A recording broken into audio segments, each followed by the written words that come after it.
is Talk It League. Welcome. We're happy to have you here. If you didn't know, this is going to be 4 dudes just getting together each week and talking about your favorite game, Rocket League. I'm Ryan. I'm Sleeky. I'm Squidd. And I'm Hunted. We're going to be talking about things. You may not like some of our opinions. You may like some of them. Either way, we're going to keep on talking and hope to God you listen in. So let's just go into our first topic here. The roster moves from this RLCS X announcement. I can't say words. They were pretty common before. Do you guys think they're going to remain the same, or do you think that they're going to change with this new format? I mean, I think they're going to change pretty dramatically. I don't know about Hunted or Squidd, but I think we're going to see a dramatic decrease in the level of roster changes overall with this change. I mean, that's really the big question, right? And that's kind of why we decided to tackle this question is when are teams going to make their changes? And this is the big question that I was kind of thinking to myself personally, because now we have 3 splits with the RLCS happening at the end of it. But when a team makes a roster change, will they retain their points? Will they be able to keep that for RLCS qualification? So it's still a 2/3 rule, like between splits. So it's like you could start in fall or whatever.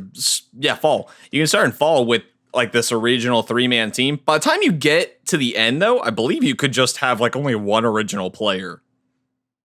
Yeah, but the thing is they can only make those roster changes in between splits, right? Yeah, there's going to be like a designated frame of time when swaps are allowed. But to retain your points from fall to winter, you have to keep 2/3. The 2/3 rule is still in effect for that part, at least. I think you guys are right in that we're going to see a decrease in roster moves for like RLCS teams, but rival series teams or teams that are just outside of the rival series, I bet it's actually going to get worse. Because think about it, if you're playing through the grid and you get knocked out early or whatever, what do you do for the rest of the time? Do you try to just grind out with that team and hope that the little amount of points that you got are going to work? Or do you try to like sneak your way into a team that did a little bit better and they're looking to make a change? Like, I think, honestly, this is going to make it worse for like rival series players. Nah, I think this is going to bring more stability to these guys. I mean, no. I have been running a weekly Rocket League tournament for over a freaking year. These guys swap rosters like nobody's business. And I think that having more high-level competition happening on a more frequent basis, you're not going to see it happen as often. Because what happens is every single time that Rival Series gets announced, or a little bit before it gets announced, the players know it's coming. So they figure out, they set up the teams, and then Rival Series happens with the play-ins. They lose or they win, and then they just immediately disband and they say, well, we have to wait like 6-7 months before we get to try again. Now, they've only got to wait like 2-3 months. They can say, okay, let's go back to the drawing board. Let's try to rehash this roster or not rehash the roster, but like fix up some of our issues we're having in the play and come back into the next one looking better. I think these teams are going to stick together more, to be totally honest with you. I don't think that's true. And here's going to be a little bit. Okay. All right.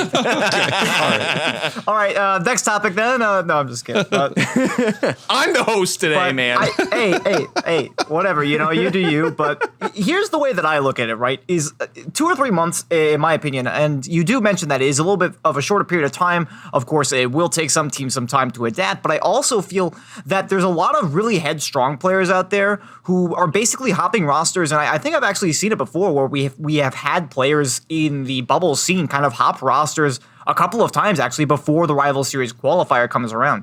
So I feel there's still going to be a couple of those players who really think that, oh, my team is the problem. And I'm starting to wonder if we're going to see some teams between splits who maybe get into the regional, but they don't quite make it out to the major, or they get eliminated pretty early on.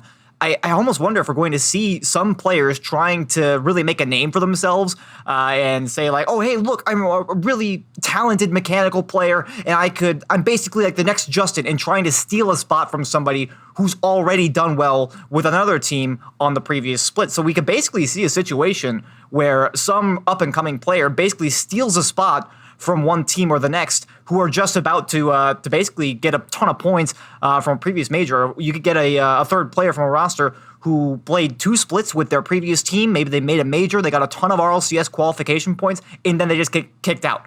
I feel like there's going to be a lot of players trying to find that. The other thing, too, is if you end up getting a whole lot of points, you're not going to be thinking as much about, like, hey, we need to change teams because we just did really well. Let's go and kick this roster to pieces. I mean, the thing is they have more competitions to try and work these issues out. So, like, even, like, looking back at, like, the RBG and Aeon situation, you're not going to see that as often because it's like they know that there's another high-level competition right around the door. And also, on top of it, because you're not guaranteed an RLCS spot like you were before, you're going to see teams be willing to try and stick some of these rosters out a little bit longer, I think, because in like their situation, they felt like they had to make a change because they thought that was going to be what pushed them over the edge to make them more competitive.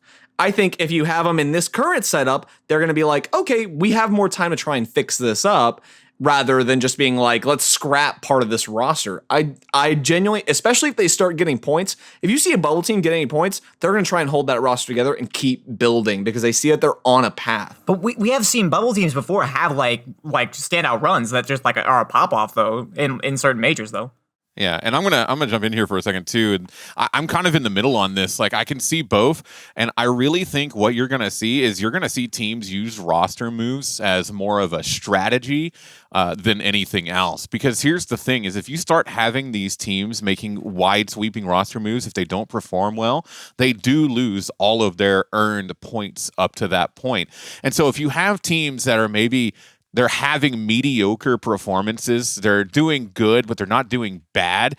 But by just virtue of sticking together, they can potentially move their way up by just sticking together and letting the teams that could potentially be above them but are looking to make changes forfeit their points. So I think you're going to see it decrease just because you're going to see teams that want to hold on to their points, and they're going to see opportunities when other teams essentially forfeit theirs. So you're basically saying it's going to become like a game of chess. Kind of, yeah. We're playing 4D chess. The thing is, too, is that you have to think that how many times have we seen a team come out of nowhere and have like a fantastic run at a dream hack or something? Well, right. No, and I'm agreeing with you to a point in that I think those teams, you know, you think about like the Peeps, for instance. Remember the whole Peeps run and everybody was big up in arms about the Peeps and they stuck together and they made rival series and then eventually RLCS, right? But then you've got other teams. There was that one European team that went pretty far into DreamHack and everybody was big on them and they didn't do anything after that. And, you know, a roster change happens. People go their separate ways. I think you see less when a team has a standout performance, you're going to see less changes there. I think that's kind of obvious. The point system works for them moving forward, but it really, really works against a team that didn't do quite so well, that should have done better, but didn't quite get to that point. You know what I'm saying? So you have talent in this community, and you know that you have egos in this community that think that they deserve these different things, and you know that they are going to push themselves to get on a team ahead of somebody, even if that team has already performed. And to me, I think that's going to cause some instability until people start to figure some things out. Yeah, and I think I did get a chance to go take a look, and you're thinking of Team Echo Zulu, and I think that's a great point. You know, you got a lot of talented players on that team. They made it all the way to day 3 of DreamHack. I can't remember which DreamHack it was, but it still kind of poses that question. They weren't able to make it into the next season that they weren't able to promote. It was kind of a disaster story, in all honesty, and I think that's really where the kind of discussion stems from there. I mean, I think you also have to understand at times, though, that like there's just times where it's like you can do really well as a team, but you may have zero personal chemistry. Dignitas is a perfect example of this. Great team. They were fantastic. Everyone defines them as the golden age of Rocket League and just one of the best teams ever. They did not get along as people. And I think at the end of the day, that's what you're seeing with some of these is it's just people not getting along with people. And so it's easier to just break up the team at that point. But when you start seeing teams, they get points together and they're doing really well, they want to keep those points. You're going to I think you're going to see some maturity start happening here. You're going to see people start learning how to just deal with each other, start learning how to deal with some of these conflicts that they have with one another instead of seeing all this stupid Twitter crap we have happening. Ryan, I really hope you're right. Me too. Honestly, Me too. I really hope you're right. I know that I've argued against it, but I really do hope you're right. And honestly, I'm looking forward to it because it is a change, right? I mean, how long have we been doing the same thing in Rocket League? It's been 4 years and nothing's changed until now. So I'm excited. I hope you guys are right, but it just, I feel like I know this community, right? I feel like I've seen this enough times that people are gonna try to snake their way into teams that, I'm not gonna say they don't deserve it, but there's gonna be drama. There's always drama in this community when it comes to that kind of stuff. And honestly, I think the biggest question for me is, does Raw Greg finally make it into like something? Like, please, for the love of don't God. talk about my boy my like that. No, Don't talk I about my boy love like Greg. that. I want Greg to succeed so bad. I've never wanted a bubble player so badly to succeed, and I'm hoping that this helps him on his way. Greg, I swear to God, if you're listening on this, we are rooting for you, and we hope to God you make it, man. This Talk It League is behind you, friend of the show. Hey, now he has to do an interview. Yep, we're calling him on. It's gonna happen. So in lieu of all the other format changes that are going on, I noticed in the little footnotes there's a switch from Smash to Battlefy. Call me crazy. That is the stupidest move after what happened with CRL and Face It. Dumb move. Smash has been there for you, man. Why would you leave the one that's been good to you for this new flashy relationship that, it might not be as good. And it does beg the question, we got like the entire community has had so much experience with Smash in the past. Yep. And that goes for more than just the players. That goes for certain tournament organizers around the scene. I know that of course, the College Cardball Association, you mentioned Face It, having a little bit of an issue. Of course, I know some people who are trying to work with that as well, and it was a major hassle. Of course, they put in a little effort, bit of an issue. It was so bad. For anybody who doesn't know about what happened here, they tried using Face It as like the official like tournament provider, tournament platform. It flopped so hard. They were like, let's go back to old reliable Smash.gg. Why would you leave that? I mean, come on. So here's the thing. I actually kind of like to switch to Battlefy. I love Smash.gg. Don't get me wrong. Smash.gg has got a huge presence in the community, but for what I think Psyonix is trying to accomplish, it feels like Battlefy has had more experience in the higher level events, and they've also, I'm just gonna be upfront, they've got a better presentation of their entire product as a whole. Like, I've used them a little bit in the past, but I mean, especially looking at how they have it set up now, it just feels like a more professional vibe, whereas Smash really does sort of give me the community vibe, and I hope that it continues to stick around, but I can kind of see their thought process into switching into Battlefy, as much as some people may be skeptical about its viability after the Face It situation. Something I will say as well, for the credit of Face It, I actually really liked how Psyonix was trying to do the Face It integration. I know this was kind of separate from their switch to that platform, but I, for one, was all for it. I actually have participated in a couple of the Face It tournaments that they host for Rocket League in the past, and I thought it was a really cool idea. The execution seemed a little bit subpar. I mean, for sure. I mean, how do you go from having something that could possibly become a part of the game to it's just a joke? I mean, Face It did not work out like at all. And to me, it's just, I think you stick with what you know. I don't think you need to go to Battlefy. I kind of understand where Sleezy's coming from of like, it looks nice and everything.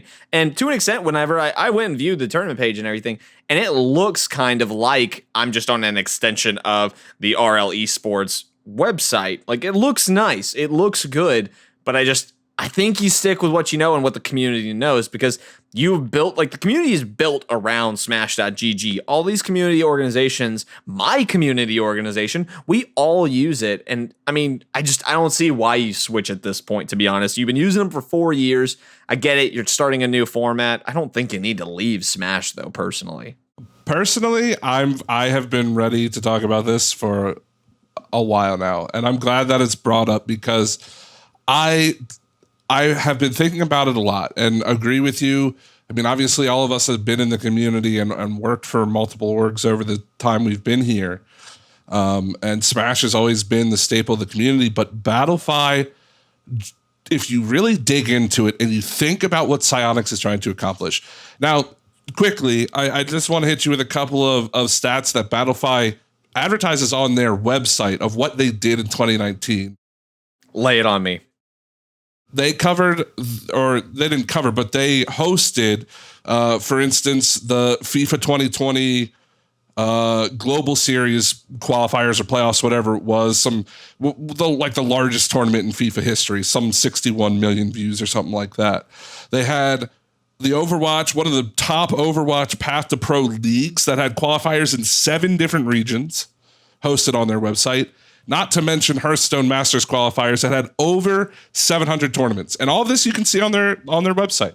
They proudly display that, because it is quite an accomplishment, especially when you think about who that company is that they're backing, and in Blizzard, because Blizzard is notorious for not letting go of their esports community. They hate it when other people take over stuff, and they have trusted Battlefy with 2 of their biggest qualifiers that they have on their in their esports lineup.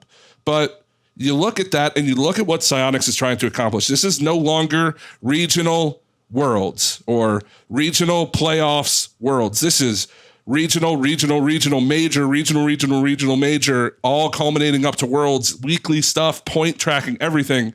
You and I, Ryan, both know Smash is garbage at tracking literally anything you need to track. Like, try setting up what Psyonix wants to do in a Smash event. I guarantee you're not going to be able to do it effectively.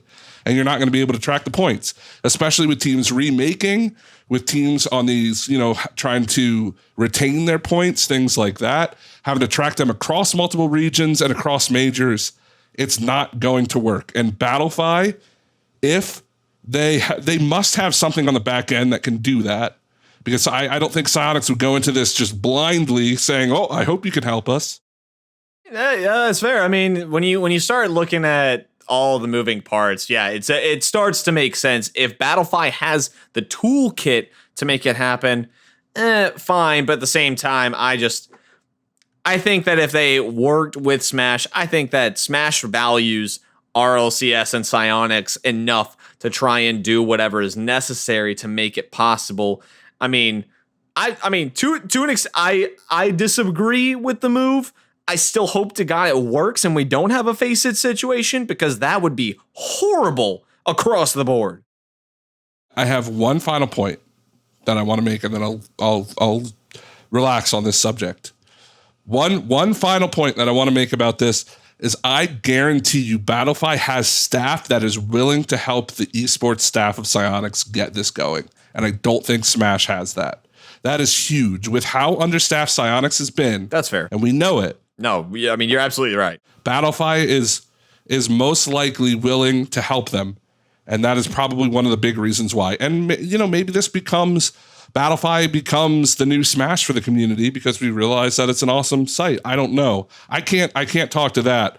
But I personally think that Battlefy is the smart move from Psyonix for this new format.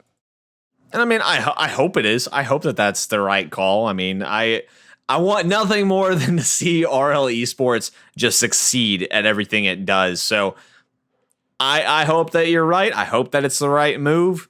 I think we're gonna have to wait and see. But I'm still in favor of Smash. But I gotta ask you guys about this as well.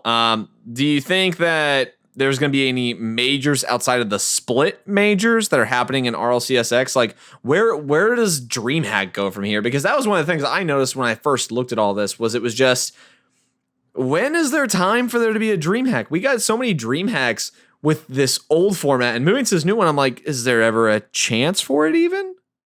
I think there is. I think it'll change the landscape a little bit for sure. But I think it also opens some doors, especially during the times in between splits or leading up to splits. I think Psyonix could potentially do a really good job of using stuff like DreamHack or even ESL, if ESL were to try and get back in a sort of major tournament sort of way. not in their weeklies, not in their weeklies, but like in like an ESL major, like an ESL 1 or something of that scale. I think it could be an excellent opportunity to provide additional outside tournaments outside of the RLCS sphere for teams to compete for money right then instead of the other avenues they have. I don't think we'll see it as much. I think you'll see 2 or 3 a year, maybe, if that. But I do think that they're not going to just be going completely away.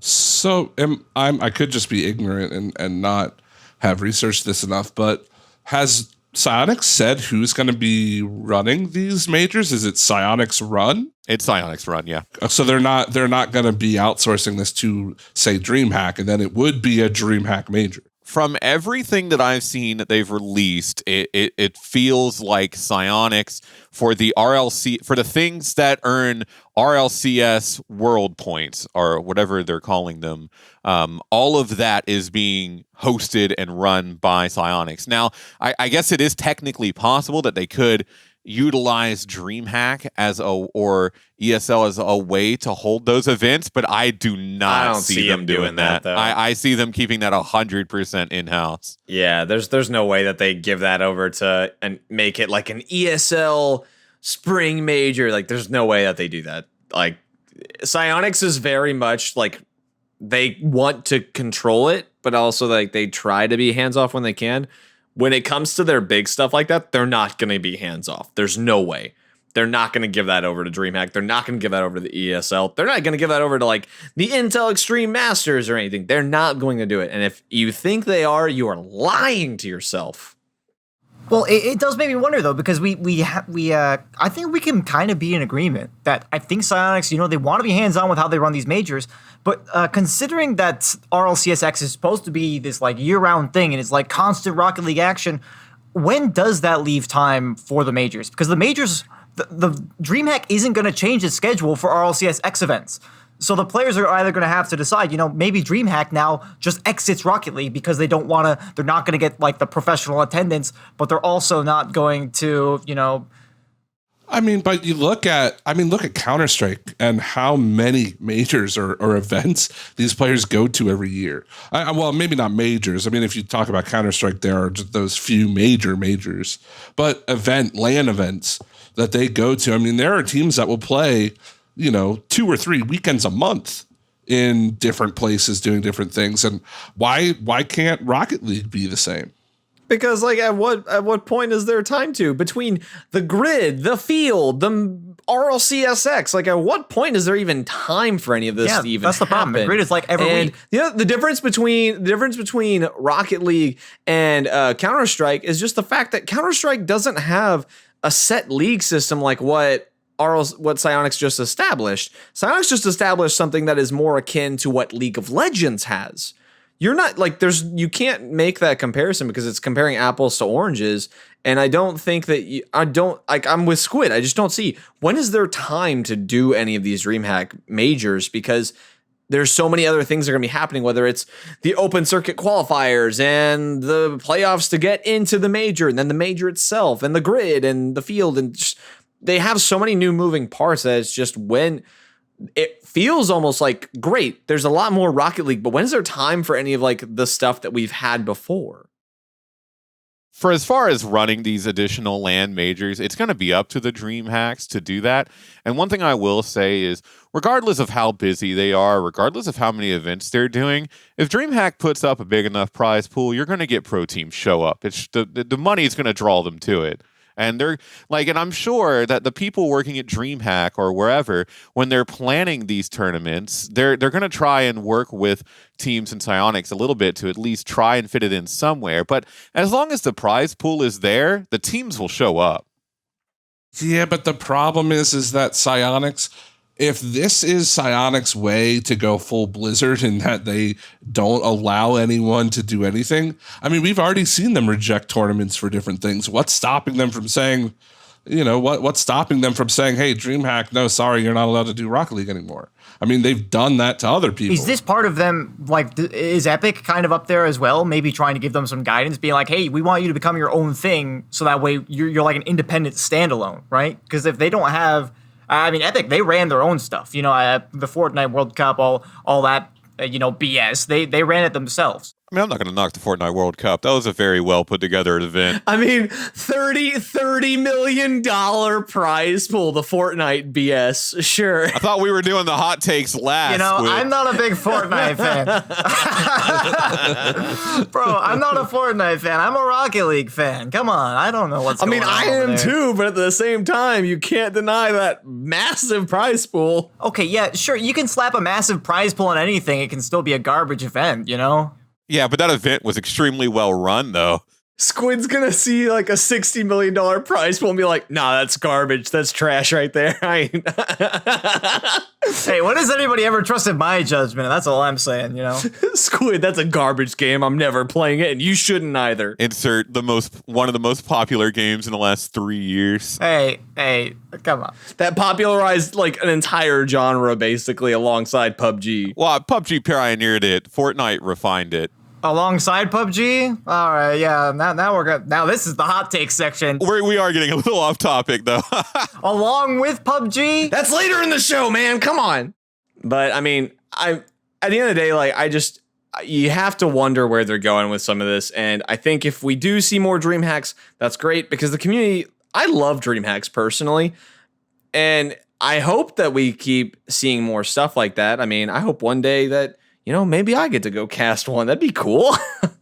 But Sleeky, you got to do the Boost Cup or whatever. Yeah. So that was one of my first LAN experiences, and was one of the most insightful experiences was doing that DreamHack Boost Cup in Atlanta. So no, I mean, I'm right there with you. I really hope that Psyonix can find a way to keep these sort of a third party large LAN events around.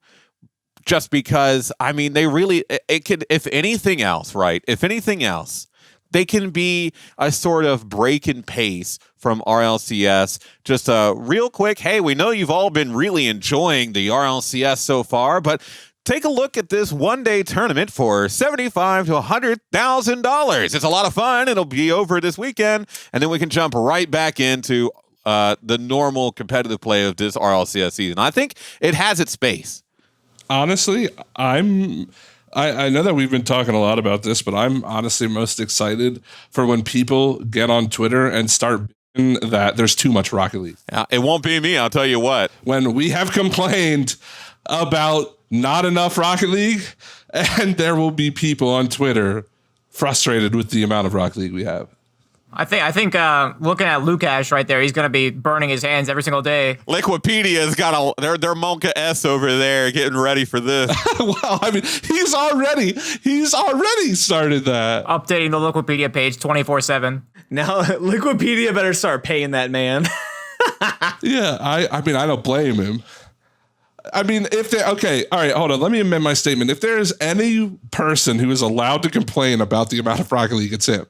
He is the only person I will accept if I see him complaining on Twitter. Okay, all right, but I think the one thing that I do want to bring up too is that if they do exclude DreamHack, the one thing that I will lament about the death of DreamHack Rocket League is the fact that it's not just Rocket League at DreamHack. I think there's a lot of value for a lot of people. There's so many different things that are going on there. Like, I remember when I went to DreamHack Montreal, it's great to watch Rocket League for a while, but I'm not going to sit there for 10 hours a day and just watch Rocket League. It's going to get boring after a while. I don't care if you're that big of an esports fan. There's going to be some teams where it's like, this is kind of a sleeper match, or this is just like a quarterfinal and nobody, it's like a throwaway game. Like, this team is clearly going to lose to NRG.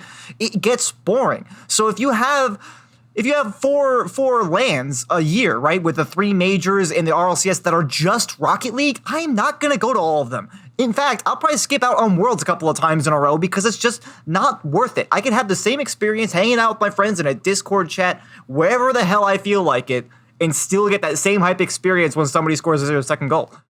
And that's one of the big things about Blizzard, too, is you get BlizzCon, which, I mean, even if you're not a StarCraft fan or there's not many of them anymore, but you can still go to watch Overwatch or whatever and still get, you know, like I personally love BlizzCons because it is a lot of, you know, some of my favorite games growing up and stuff like that. And Psyonix just doesn't have that. I mean, even what you're talking about, Squidd, happens at Worlds. I don't care who you are.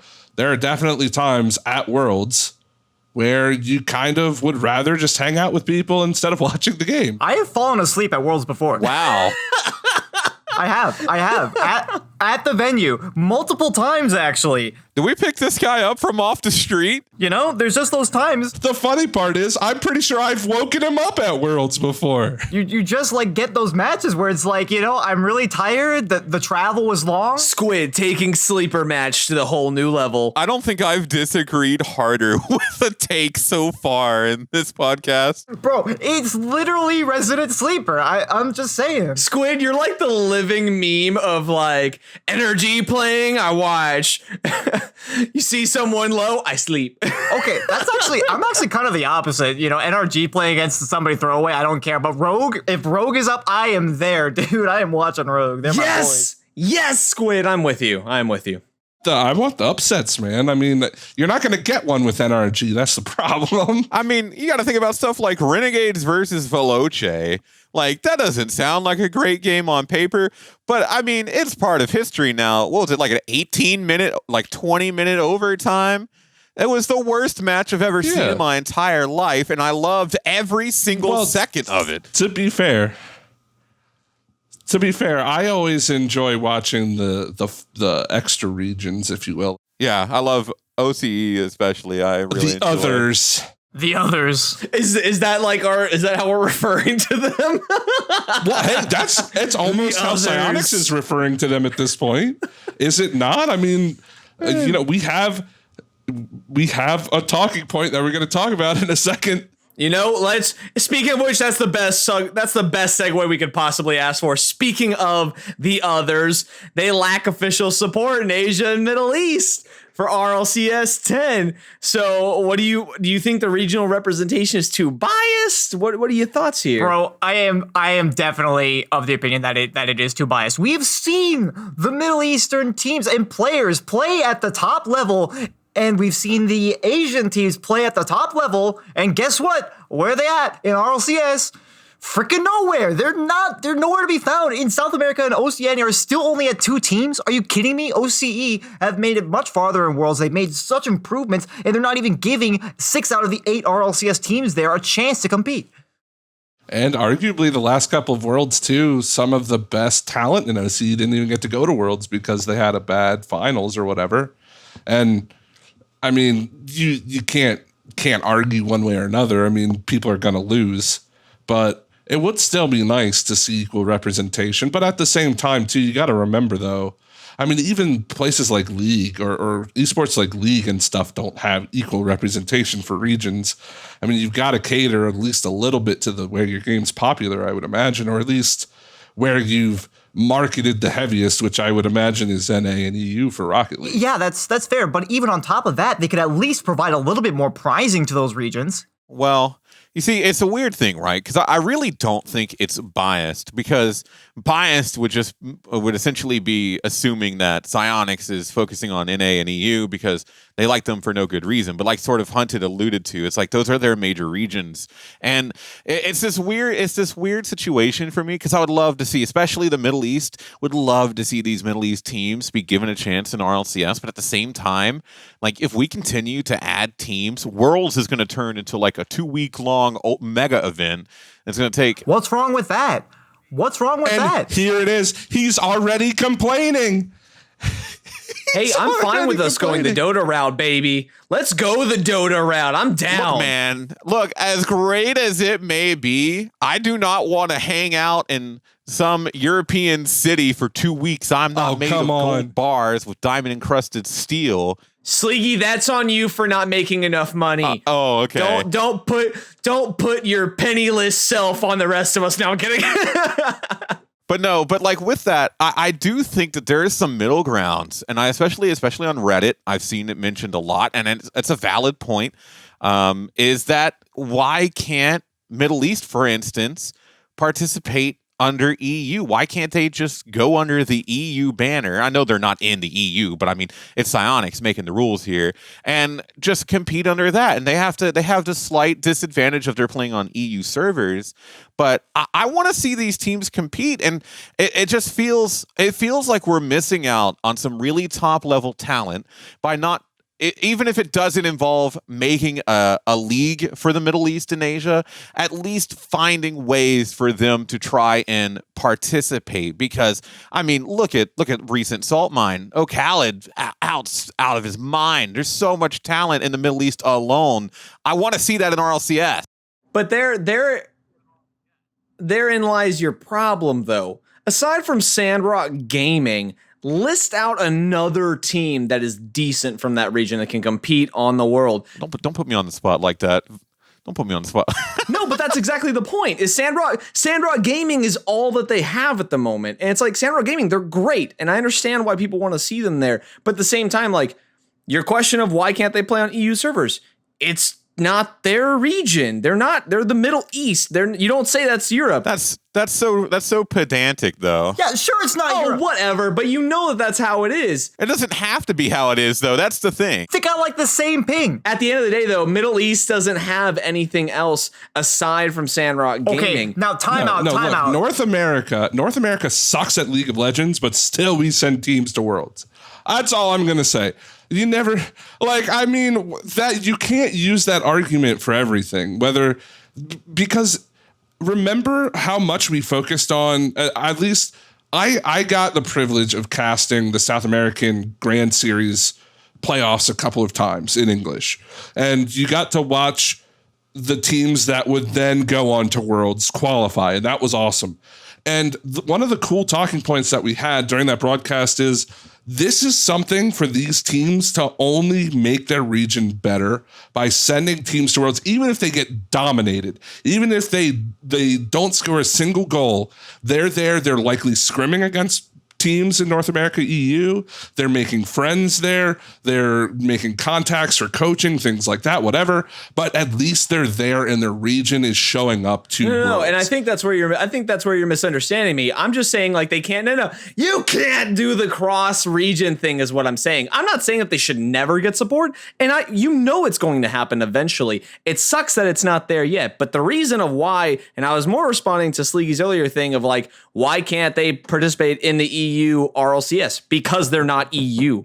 That's the issue there. That's such a weak argument, though. I'm not saying no, but you're not gonna say let's take a team from North America and have them compete in South America. Sure, it's a different server. You're not gonna do that though. Okay, yeah, no crap, Ryan. But this is the thing: is you can just take it and be like, okay, well, let's extend the region a little bit. So what? Yeah, it's Europe. Just redefine it. Have you seen the maps? I recall there being some controversy over a player who was trying to qualify for EU Rival Series, but ended up being like just one country, just barely outside the border. Why can't you just extend that a little bit? And the reason that we can't list more than one team. Well, it's just, look, you just change it from the EU to the EB. Just make it the Eastie Boys. They're stating the harsh lines now because when they pave the way later for these other regions, it's gonna... They made those lines ages ago. No, but that's the thing is it's important to have those lines now because once you establish these other regions, there's already a clear-cut definition of which one you're going to be participating in. There is no guessing of like, oh, I might be able to participate in Middle East, I might be able to participate in EU. It's just, no, this is where you are. Time out, though. timeout. They can reestablish the lines to allow more people to participate in the Middle East once they actually give the Middle East a fighting chance. Right now, they have almost no avenue of approach to make it to any sort of official major. And this is the reason why I can't list anybody more than Sandrock Gaming, is because they've never had that kind of exposure. They've never had the reason to have that kind of competition in the Middle East. Nobody is trying as hard because there's no way for them to do it. No, and I'm with you. I want to see these guys there. Don't mistake me. I'm not saying I don't want to see these guys there eventually. I would love to see Sandrock Gaming and these other teams have their chance. I would love to see a team from Asia have their chance. And it's going to happen. It is coming. We don't know when, but it's coming. The other thing too is, though, you can't expect them to just be like, hey, while we're doing this whole format change, we're adding all these extra moving parts. Let's also, on top of that dumpster truck that's possibly going to be showing up, let's also add a new region or two into that as well. It's not going to happen. Let them get their feet under them. Let them get this down. Let them try it out with BattleFi. Let them try to figure all this out and make sure, see if there is time for dream hacks and all these other things. Then let's start taking those next steps to bring in more regions. But let's think about this from their point of view, right? Psyonix made all these big change, RLCS X, the biggest one that they've had yet, and everyone was so hyped about it. It's supposed to revolutionize RL esports. And imagine from a Middle Eastern player's point of view, when Psyonix is basically coming out and they're like, oh yeah, look, this is a revolutionary for Rocket League esports. It's been the most hyped up season of RLCS ever, by far. And they don't even allow you to have a team. They don't allow Asia to have a team. They haven't expanded the potential teams for OCE and SAM, and they're putting $4.5 million over the course of a year into it. That is just a punch in the face at that point. Oh yeah, it sucks. Straight up, it sucks. I'm not going to deny that. It sucks, but it's the way it is. Well, the big problem for me is that they haven't even announced any support for those regions yet. With this whole community takeover thing, though, they announced that they're helping support prize pools for those regions. They're starting to. Okay, that's one tournament, though. No, but they're starting to show more steps that they're taking towards that support. Is it the best? No. Do we wish there was more? Yes, but it's coming. And that's what I think they're trying to show is we're getting to you. Don't worry. We are trying to get to you as soon as we can, but let us get our feet under ourselves. Let's get this going and we will come back to you. I'm not saying at all that we should never have these regions. I would love nothing more than to have these regions. I was more excited than anybody about OCE and SAM joining everything, but it takes time. I just feel like, OC, they joined RLCS so long ago, and they're of course, as you mentioned, they are trying to provide more prize pools, and I will grant them that, of course. But it feels like with RLCS X, Psyonix, all of us in the Rocket League community, we wanted to see this game become a Tier 1 esport for quite some time now. I think there are many of us who are of the opinion that it is worthy of being a Tier 1 esport. I stand with that personally. But it feels like they're trying... I think we all do. That's why we're making a podcast about it. It feels like they're trying to rush it out, right? And in that regard, they're kind of leaving these extra regions a little bit in the dust. And I feel like that's going to be one of their biggest criticisms when they do eventually get to that point of being a Tier 1 esport. I feel like you've got it backwards, though, because I feel like if they were to shoehorn Middle East and Asia in, that would be them rushing it out. I think they are attempting to take a metered approach here. No, exactly. And that involves not expanding to those regions. And I'm sort of on the same page with Ryan here in that, again, like I mentioned earlier, I want to see these teams play. Because the talent is there. But from Psyonix's point of view, I really can't sit here and blame them for the decision that this is, just because this is a brand new format and they have got to make sure that it works. And when it does, I would not be surprised for RLCS Season 11 to start seeing some type of additional support for these regions. Exactly. But the other thing, too, is when you think about it, though, and this is the final point I want to make on it personally, is when you think of the World Championship since South America has joined, it's been a different format every single time. Every single time it's been a different format because they can't figure out what is going to work and what doesn't. They're trying their best here. And I think giving them that chance to try and figure it out with this new format. I think this format, personally, I think it's awesome. I think it's until I see it entirely, I think it's a slam dunk personally. I think this is the right way to take things, creates a much more open environment for people to come in, but also has a very nice format set up to it to where it's like there's a clear cut path for how you get into that pro area of the game. And it just takes time. You've got to develop it out. The only negative is RIP Rival Series. Yeah, that's another podcast, but that's the one thing that I understand it, but man, it makes me sad. Well, yeah, one of the closing thoughts I'll put on that as well is along with RIP Rival Series, of course. I do agree with you in that point. So I appreciate you bringing up that kind of perspective, because actually one of the things that I noted that we didn't end up actually including here was that I noted that with the new format, there's a lot of room for error. Right, so I suppose you're right there. I would like to see them kind of nail it and knock it out of the park before they try and rush it. So, hopefully they do. But they talked about how they're adding a new rank to GC or above GC. My bad.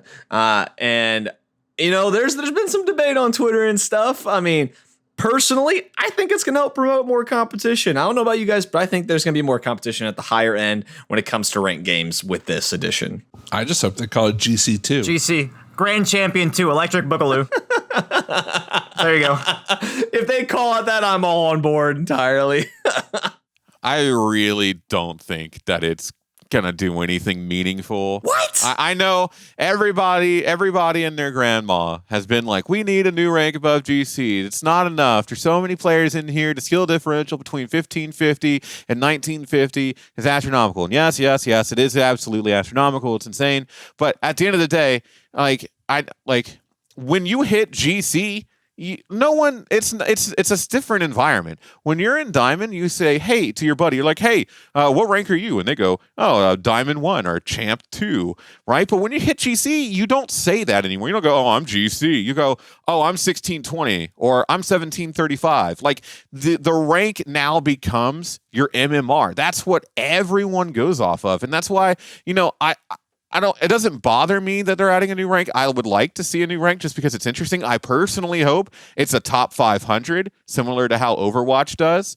But I don't really see it adding any sense of competitive, additional competitive to strive for, because once you hit GC, what you're striving for is that number. That number is now your rank. I mean, I don't really think adding this physical manifestation of a higher GC is going to tangibly change anything other than to give some people one extra badge to strive for. You mean to tell me that if there's a rank where only the top 500 players in the world get that rank, you don't think that's going to lead to more competition if they do that? Now that I could maybe see that. I could see that. Hear me out. I think, Ryan, you're definitely right. But I think that what we're trying to talk about here is I don't think that there's going to be any way to promote competition in a meaningful way for people who can achieve that rank. Then what would you say? What would you say is let's establish that though. Like, what is meaningful competition in your eyes for the ranked warriors out there? Okay, so this is basically I'm gonna backtrack just a little bit here, so bear with me. Hey, there's no backtracking on this podcast. You have to mean what you say. We only plow forward. Right or wrong, it's only forward. I can backtrack if I D-rank hunted, can't I? You're back to GC1, Squidd. All right, go ahead. Yeah, back to GC1. But the thing is that Grand Champion is already the top 1% of players, basically, right? In doubles in standard. Yeah. So I think it's the top half at the beginning of the season usually, but then it kind of rounds out to about 1% later down the line, end of the season. Yeah, what I saw on Rocket League Tracker Network suggests about 1%. But that's the thing, right? It's just the top 1% of players, and it's basically a feature that the top quarter of that 1% is asking for. It's a very, very vocal minority, and Psyonix are going to have to implement this rank, which does not benefit 99.5% of the community, essentially. Yes, it does. It benefits the community because it's a way for people to look at players in this rank. Like, if you're an organization and you're looking, they already do that with MMR. No, but if you're an organization and you're looking at players to possibly bring on, you're going to want to know, are you a part of this rank? Are you at this level and stuff? MMR. Timeout. Ryan. I mean, 6-mans is really sort of what bubble teams look for when they're picking up players. It's like, oh, you're GC2 or whatever. That's what I'm saying, right? Yeah, do orgs even use MMR over 6-man status anymore. This is where I was going with that. But now that establishes a new thing that they can look at instead of 6-mans, because a lot of bubble players complain all the time about how they hate 6-mans. Find a bubble player who hasn't completely on 6-mans. You know what? They do on 6-mans, but if I'm an organization looking to pick up players, I'm looking for tournament results. I don't give a damn if you're a ranked grinder. There are so many players who have gotten the top rank, they've been ranked number 1 on the leaderboards, but never made RLCS. Actually, no. Or even Rival Series. No. I'm thinking more from, I guess part of my argument is like more messed up, because I'm thinking from the side of like League of Legends, where it's like you're in like the Challenger series, because League is a different. But the problem, and I realize this now, is because when you're looking at it, it's franchised. It's not the open circuit format of RLCS X kind of fixes all that. So, well, it would actually be kind of cool, since you bring that up. What if there was a tournament, like even you try to talk like Rival Esports into running something where like, we're going to invite only the top 100 threes players in the solo standard leaderboard to a draft tournament for a lot of money. That would be fun. That would be kind of cool, wouldn't it? I like that. Ooh, that would get the playlist alive. I'd be for that. Hey, Quint, when we send you this, you need to listen to this part specifically. Hey, hang on, time out. We're getting first rights to that. I'm positing right now. Let's all pitch in $100 solo standard tournament. Let's go. Dibs. Top 100 players in solo standard. Sponsored by Talk It League. Yeah, there you go. I'm down. Let's do it. No, actually though, if you place like $1,000 prize pool only open to the top 50 solo standard players, imagine how much that would boost the playlist. That'd be nuts. I don't think we should be trying to revive that playlist, to be honest with you. At the end of the day, I think this is going to promote more competition on the top end, because everybody's going to want the title. Everybody's going to want to be able to prove that they're the best, because now it's like people are saying, "Oh, I'm 2000 MMR." Well, it's like now, like that sounds great, but it's like now that wouldn't mean anything against this new rank if you're not at that rank. All right, here's my final word. Again, just let me finish here, is that it will promote competition on the top end. I do not think it will promote competition in a meaningful way. I think 6-mans and tournament results are the ways that players at that rank honestly want to improve. I don't think that range grinding at that point is very useful for them, and that's why I think GC2 is not going to be useful. I mean, for all intents and purposes, 6-mans is getting replaced by the field, but yeah, I'm kind of on the same wavelength with you on it. I wasn't going to say it. I mean, everyone's thinking it. The field is 6-mans for teams. I mean, hot takes are for contestable things. Right? Ooh, yeah, that's a good point. Why didn't you put that down as your hot take? For real, just for half a second, Wow. 6-mans is for individual players, and I don't think it'll completely go away, but I definitely think the field, with its team-based ranking, is going to eat a lot into their market share. Their market share. I love it. Only the most eloquent of terms for Talk It League. Does 6-mans have a market? Can I invest in 6-mans? Can I invest in RL 6-mans? And where's their stock? I need to take a look at their earnings. I'll offer you $10,000 in exchange for 25% equity. Let me take a look at your portfolio real fast. Squid's over here trying to diversify. All right, so we're now going to go into some closing thoughts for you guys, whether it was anything about this topic or any of the other ones. So, Honda, we'll start with you. Don't mistake this for the final part of the show. There's still one more part. No, closing thoughts. I mean, right now we're in a limbo period with Rocket League, and I think this is kind of a perfect jumping off point for our little podcast we have going, just because there's so much we're going to be able to get to talk about in the coming weeks and months. But I think if you're part of the community, and this kind of goes back to the Battlefy thing we were talking about, things are going to be different, right? For everyone, not just for the players, not just for, the big boy casters, but for tournament organizers, all of us here, for everyone. And you just got to take it all with a grain of salt, right? You can't judge it before it has a chance to run its course. And I just hope that we are patient enough to see how these play out and are smart enough to make changes when things, don't go the way we planned them to go. I mean, my closing thoughts is we've talked a lot about RLCS X. I mean, obviously that's the number one sort of topic on everyone's mind, but with everything from Battlefy to the format itself to how majors are going to work to the potential third party lands to left out regions, with all of that, it boils down to me that I am incredibly excited for this. I really love the direction that Psyonix is taking with it. It really feels like this esport is gaining momentum.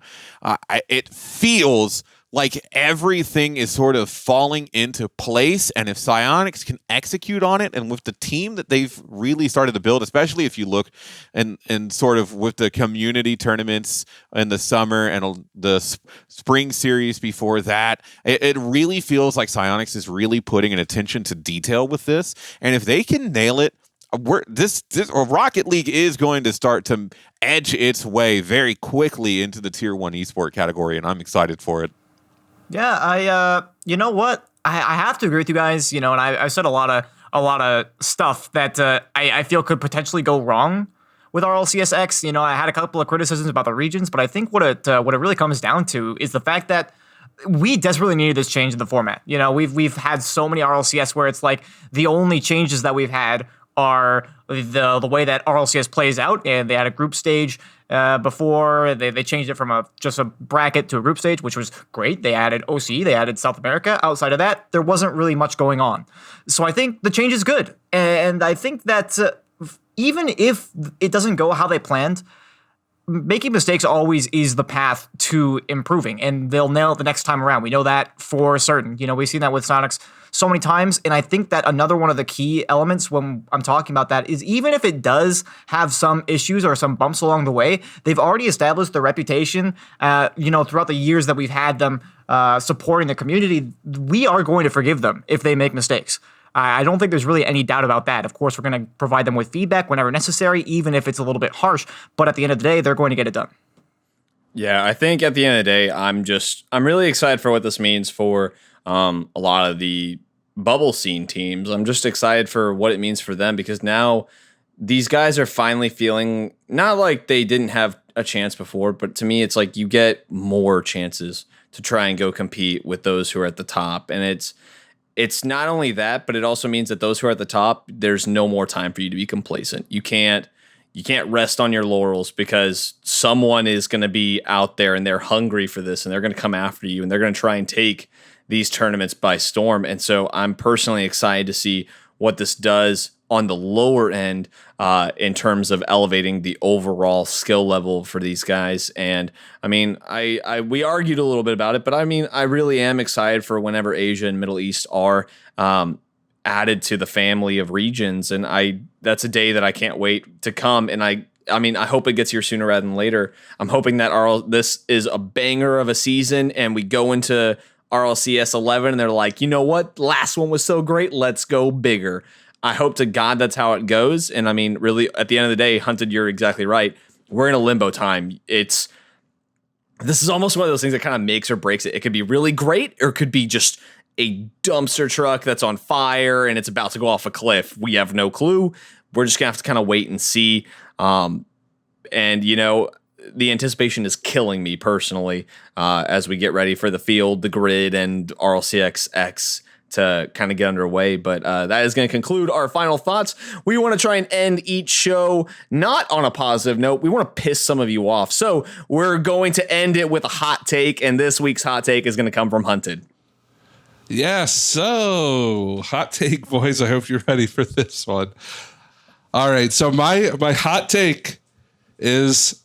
And all right, hold on, Ryan. So this is the first episode. Can we preface what the hot take section is a little bit? So the hot take section, one of us, we are all going to put out hot takes for each other to look at before we start the show. And whichever one we think is the best, we are going to agree on. And that is going to be whoever put that hot take forth is going to be the one who presents it to you guys.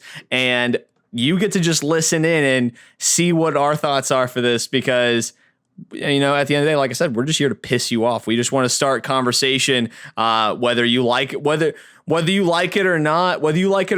This is going to be a thing that we try to add to the show just to kind of keep things moving, and kind of have some discourse, because, there might be some times where like we all agree on a topic, and this is always going to be a section where we try to make sure that there is no way that we all agree. And I think to an extent we do not all agree on this topic that you chose, Hunted. I don't think any of you guys agree with this. I agreed with you.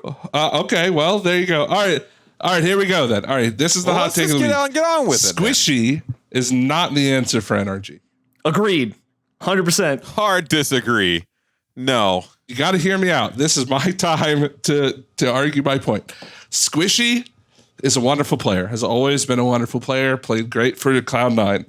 In recent seasons, I feel like Squishy has started to decline. He's fallen off a little bit from the top of NA. Now, what works really hard against my point is how well NRG has played recently. Don't disprove yourself, man. Keep going. No, dude, please keep going. Keep going, Hunted.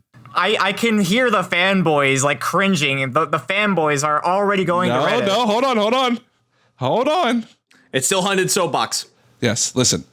That I congratulate NRG for their recent success with Squishy. However, every single team goes through honeymoon periods, and I think that was NRG's.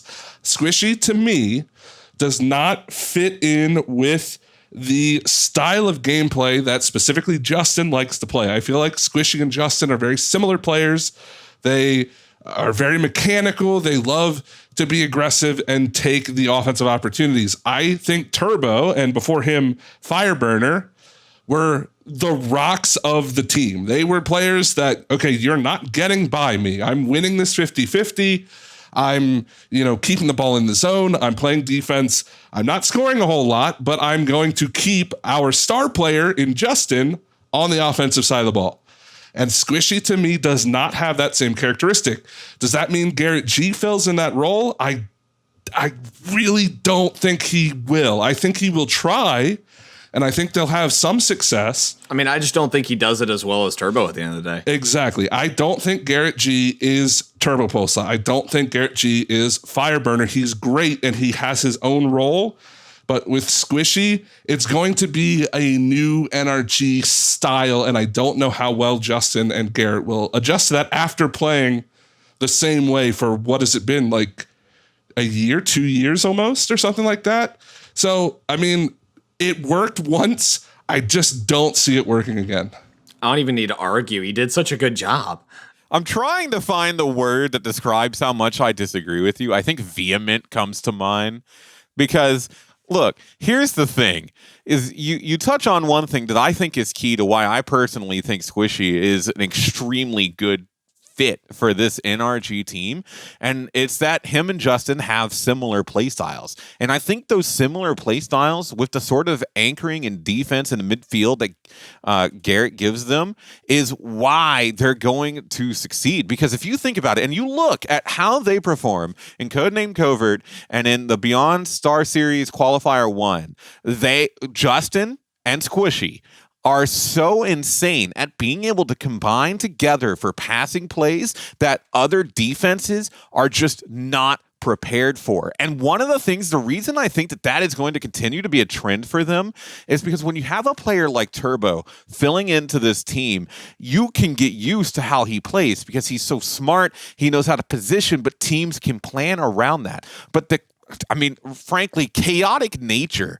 of Squishy and Justin and how they combine to just pull plays out of thin air, you can't plan for that. It happens spontaneously on the spot. And the only way that happens spontaneously on the spot is when you have two of arguably some of the most mechanically gifted players in Rocket League right now playing on the same team. They bring unpredictability, and it's really why I think they play so well together and why I'm so excited to continue to see them play with each other, because that team is monstrous. Nah, I'll buy it when I see a level of consistency here. Look, I just want to make a counter argument to this real quick. Number one, and this is probably going to anger a lot of people when I say this, Squishy is just a worse Justin. Wow. We're going to throw hands after this podcast ends, Hunted. I think that's an even hotter take, to be honest. Welcome to Hotter Takes. No, look. You said it yourself that they play very similar. We agree on that point. They have a very similar play style. I think Justin plays it better than Squishy does. And you say that they have a chaotic team nature in that teams are just not going to be ready for it. When was the last time we saw that? Think about a team that played so aggressive and chaotic that they were nearly unstoppable. And if you don't think of the Pittsburgh Knights, then you weren't paying attention. I mean, I think of Space Station, to be honest with you. That's a fair point, but Pittsburgh Knights, was the team that everybody said, these guys are crazy aggressive. I mean, demos were their identity. I don't think that's the same for Squishy and Justin, but they played crazy, aggressive, chaotic offense, and it worked for a while for them. But teams eventually started countering that, and they got better at playing against that. And I think that actively works against NRG in that it's already been solved.